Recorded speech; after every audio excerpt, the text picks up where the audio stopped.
Welcome to KC Cares, Kansas City's nonprofit voice. We're telling the stories of Kansas City area nonprofits and the people behind them.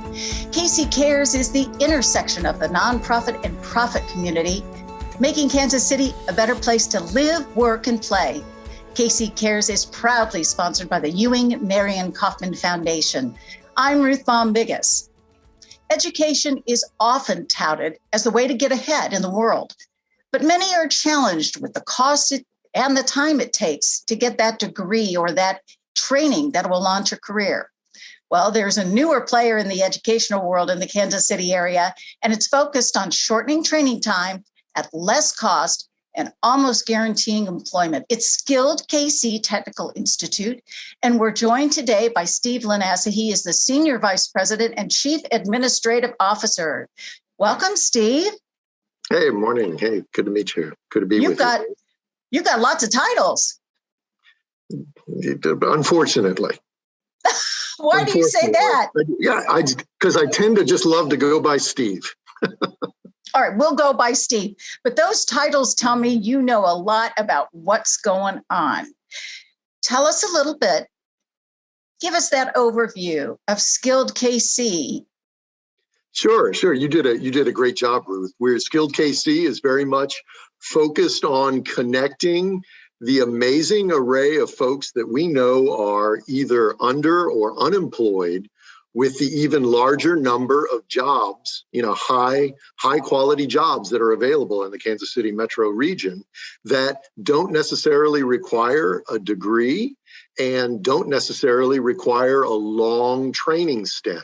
So we're very much focused on trying to connect people with the opportunities that exist and give them absolutely the training and skilling they need to get started in what are great careers that tend to be technically focused in the areas of advanced manufacturing, biotechnology, and information technology. Well, let's take our audience from the very beginning. You all really have established here in 2020, oh my gosh, in the year of a pandemic, let alone. Can you share with us what the idea and the journey behind it and who was behind this? Absolutely. So similar to KC Cares, we're an affiliate of the Ewing Marion Kauffman Foundation. And the foundation got engaged in this line of work simply because of the recognition that there are so many individuals who could, with just a little bit of support, with some wraparound services, and with some training and connection to other opportunity, could economically transform their lives. And so our work is very much rooted in identifying partner businesses in need of great employees and connecting them with individuals that might not be on their radar. We're very much focused on serving the urban core of Kansas City and seeking to make those connections, make that employment a possibility, because a $28, $29, $30 an hour job has the potential to transform someone's economic standing. And our work is concentrated in employment sectors that offer careers, that offer good jobs, that provide benefits, that provide additional training, and provide advancement opportunities, all without necessarily requiring a degree. That's always an option for someone to tack on later on, but it's not an absolute necessity to get started in many career sectors that are jobs of the future. So who's the brain power behind this whole thing? This just didn't we have an idea, let's go do it. Tell us a little bit about, who were the folks at the table and were you involved in that beginning of what is now Skilled KC Technical Institute? Yeah, so I've only been with Skilled KC about a year, My background is very much concentrated in higher ed and workforce development in Kansas City for the past couple of decades. But when the initiative got underway, we deeply consulted with industry partners in all three of the sectors that we're concentrating on to understand really what are those on-ramps? What do they look like? What are the necessary skills?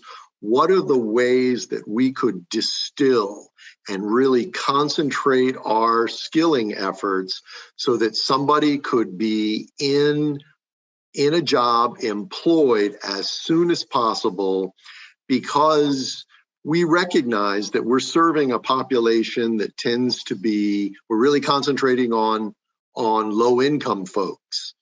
And there's an opportunity cost for every choice that somebody makes.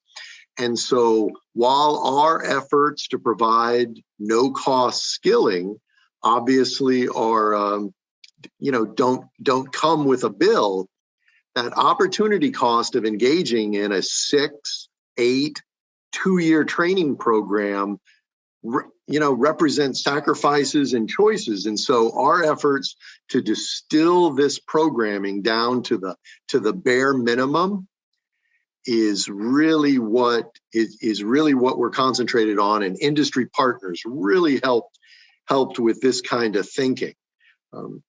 In reality, there is so much opportunity especially in areas such as IT and advanced manufacturing, that employers are willing, increasingly, I think we hear almost every day in the news about the labor shortages faced throughout the country. But right here at Kansas City, employers are really beginning to change their thinking about what has to take place on their side to both attract and retain. And so the equation is very much different for folks. Having the gumption, having the awareness, having basic skills gives someone the opportunity to get their foot in the door. And employers are so hungry for talent that they're willing to help train and provide career pathways in ways very much different from 4 or 5 years ago. So they've really been the essential partner in all of this. Well, let's talk about what Skilled KC offers. You've got 3 major areas, and then let's dive down into what that kind of training means. Sure.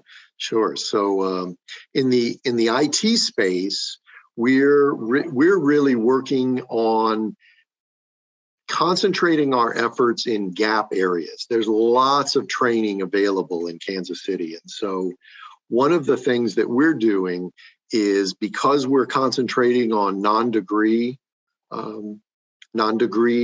skilling, we're really doing some extraordinary programming to help those folks that don't have a degree manage and work the systems, the recruitment systems for IT companies. There tends to be a little bit more emphasis on a degree within the IT space. So we're really helping with in-depth, focused career advisement and working with partners to facilitate employment opportunities.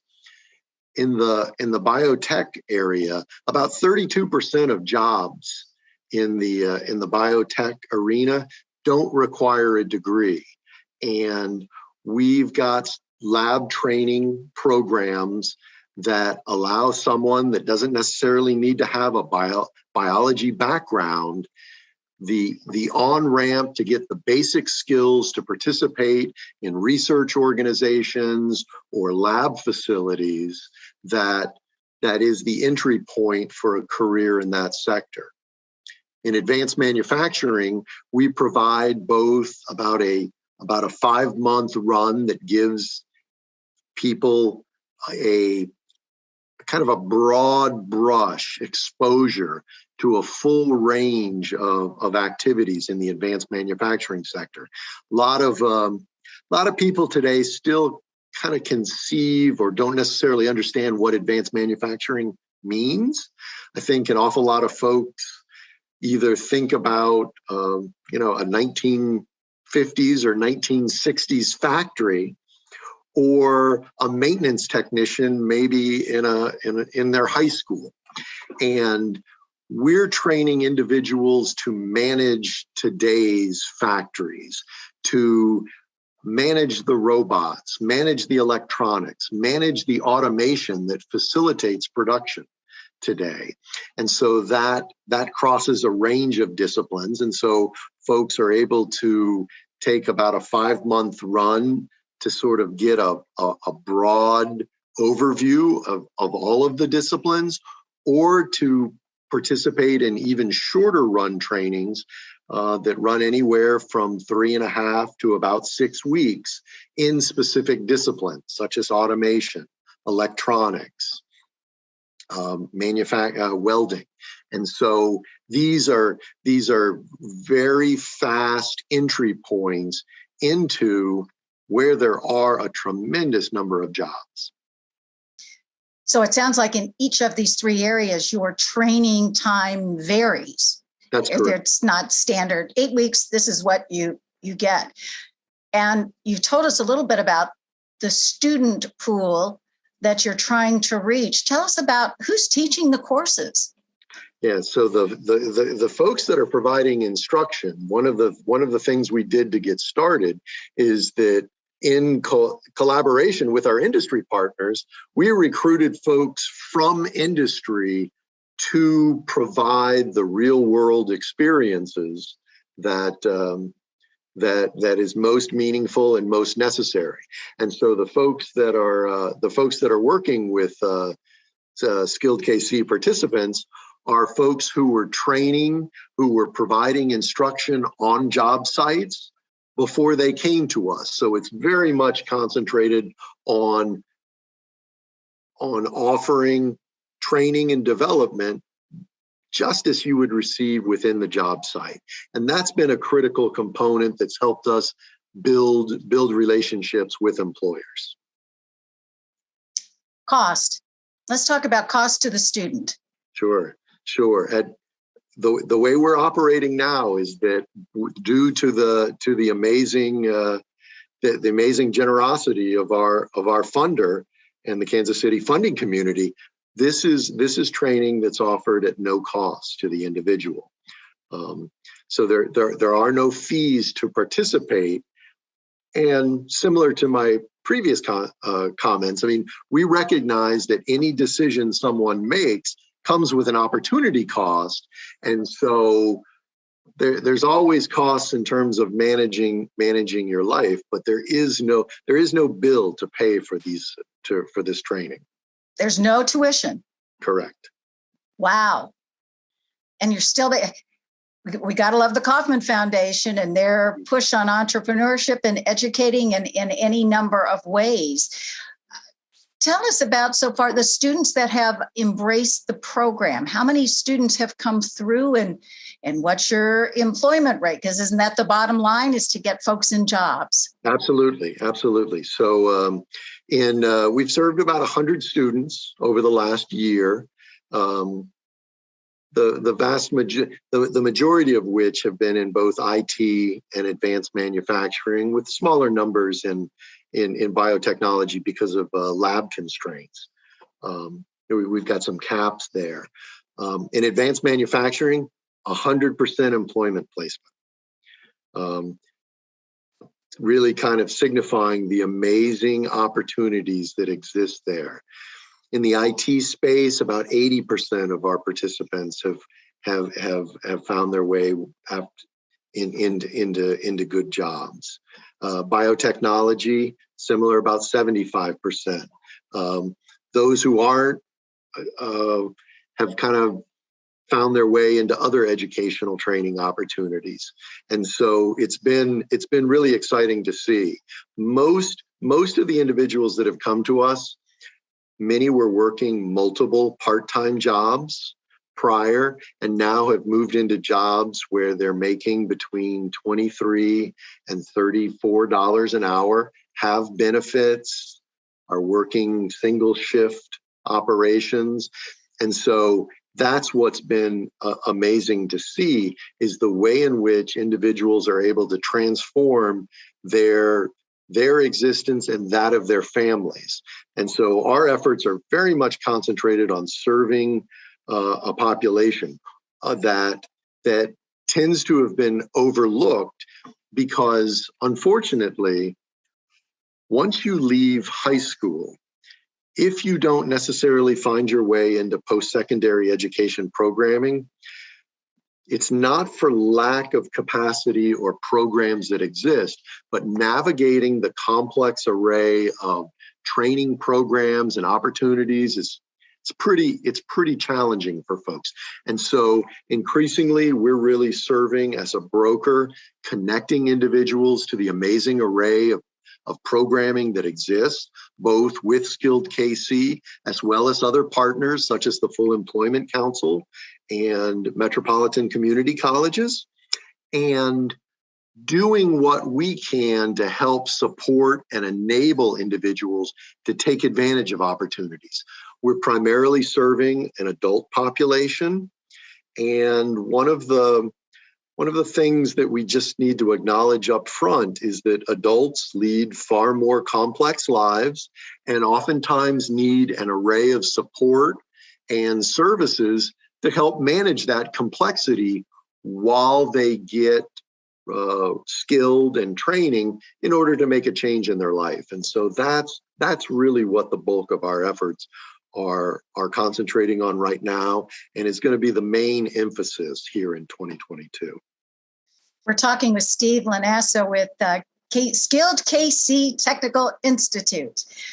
Let's talk about that kind of support. When you say that's a focus, so what are you doing maybe that's a little bit different besides a free tuition, training, job pretty close to when you finish your training? Give us that background that you're doing. Yes.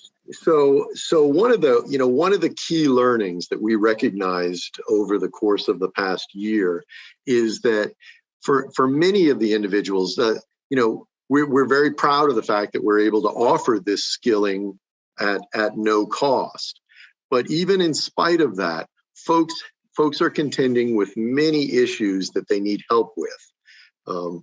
Transportation and childcare tend to be the primary issues that hold folks back or creates barriers for their participation in aspects. And so we're piloting a number of programs. We're trying to partner deeply with other organizations to explore ways that we can help mitigate this.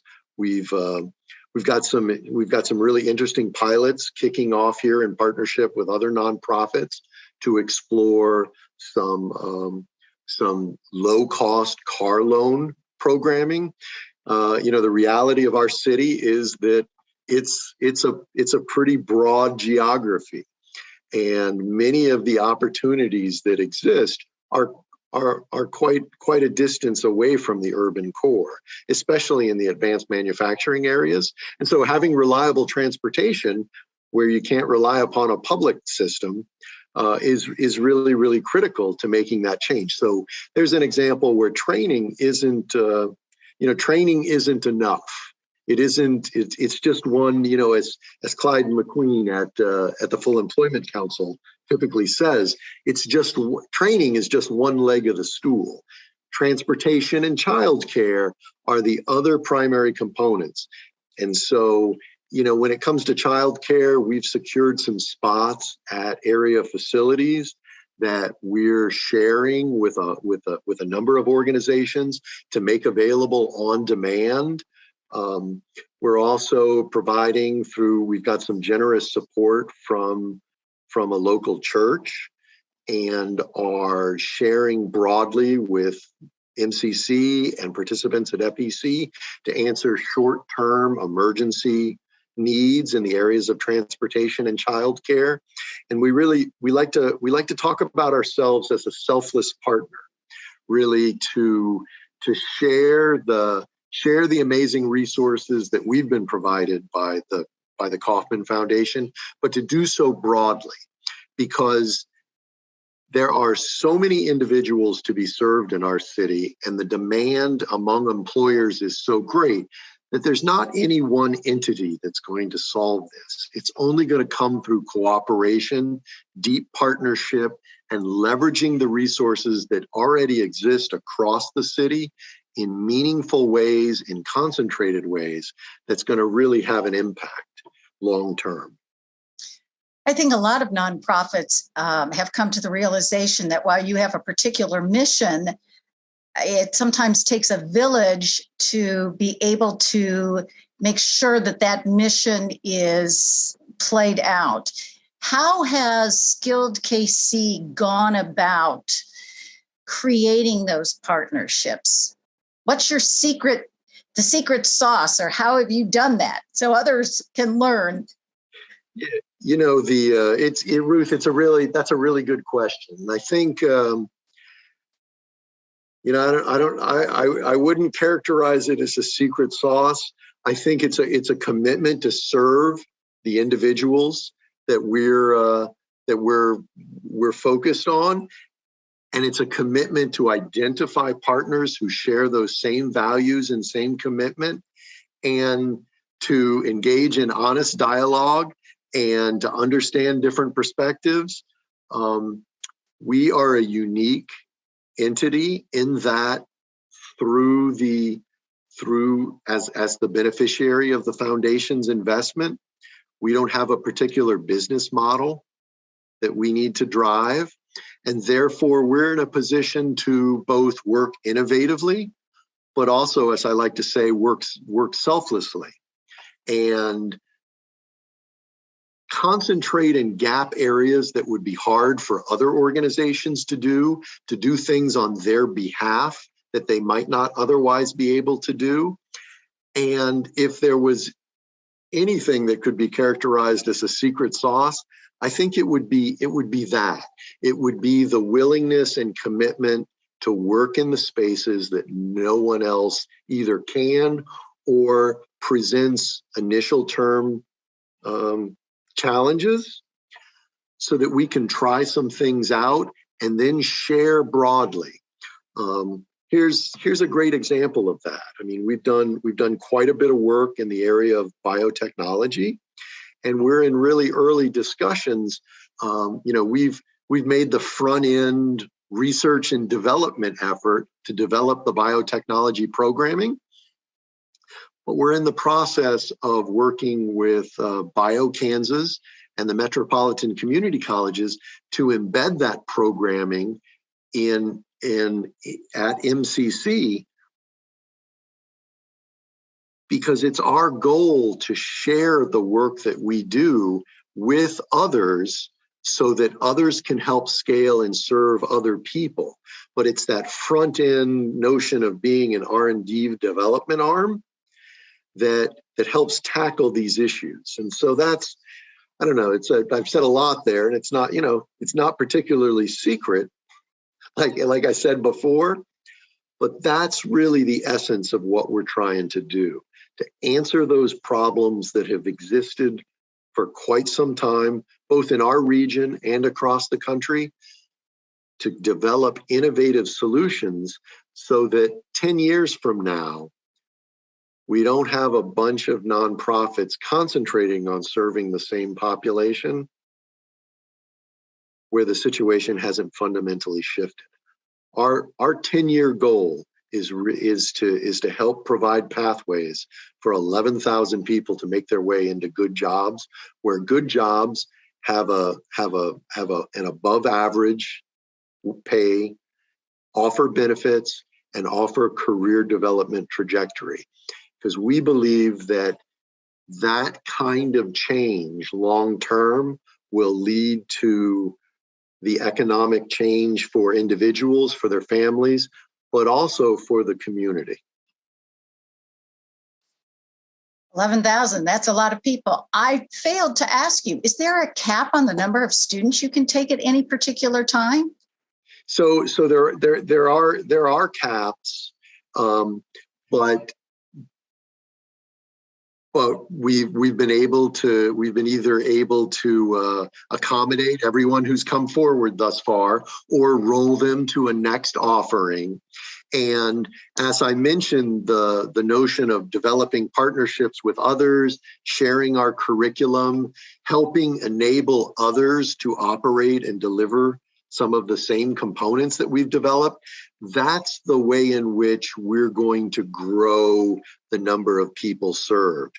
We don't envision a future where Skilled KC is necessarily enrolling thousands of people ourselves, but instead facilitating the training of that substantial number of individuals through partnership and other organizations and individuals helping in the same way. Where is the best place for people to find out more detail about what you offer and what you're doing? Yeah, the best way to get started is to go to skilledkc.org. There's a quick and easy 4 or 5 element form to fill out. And as soon as an individual completes that, we have our cadre of navigators check in and follow up with individuals almost immediately. So folks are not really training on your campus, are they? Or is there a mix of where they are? We've got a small facility on Truth where we provide skilling and training in the advanced manufacturing area. We've got a lab facility at the KU Med Center in the biotech arena. In the information technology area, we've done some programming in a variety of spots, an awful lot of which was done virtually because of when we got started during the pandemic. But our goal is to work through other organizations to meet individuals where they are, and there's an awful lot of activity and skilling that can take place in a variety of places: community centers, churches, other schools and settings. We're in the process of establishing some training facilities at MCC in partnership with Penn Valley Community College. And so it's a broad-based effort to reach out and tap into resources that exist throughout the city to leverage the things that we've done ourselves in a different kind of way. We've just got a minute or two left. We're rolling into ongoing pandemic. What is the one maybe good takeaway that's benefited what you're doing? Well, when it comes to the pandemic, you did some things online. You said you were able to do a pivot. Absolutely. I think if we had it to do over again, I'm not 100% sure that we would have tried to get started in the midst of the pandemic.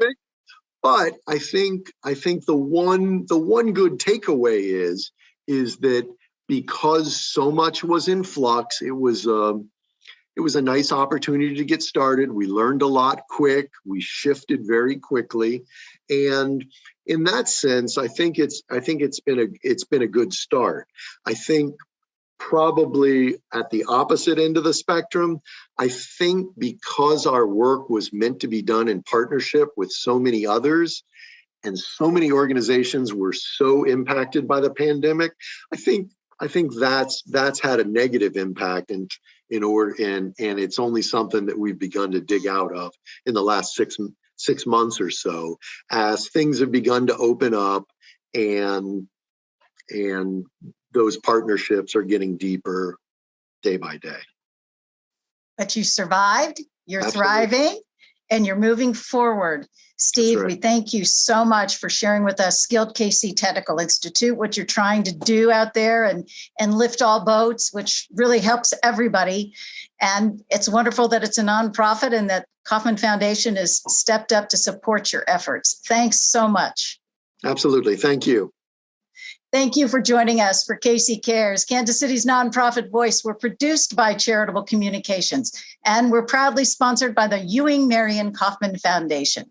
If you'd like to be a guest on KC Cares or underwriting opportunities for what we do, please visit our website, kccaresonline.org, and spread the love. You can find us on Facebook and Twitter at KC Cares Radio and on Instagram at KC Cares Online.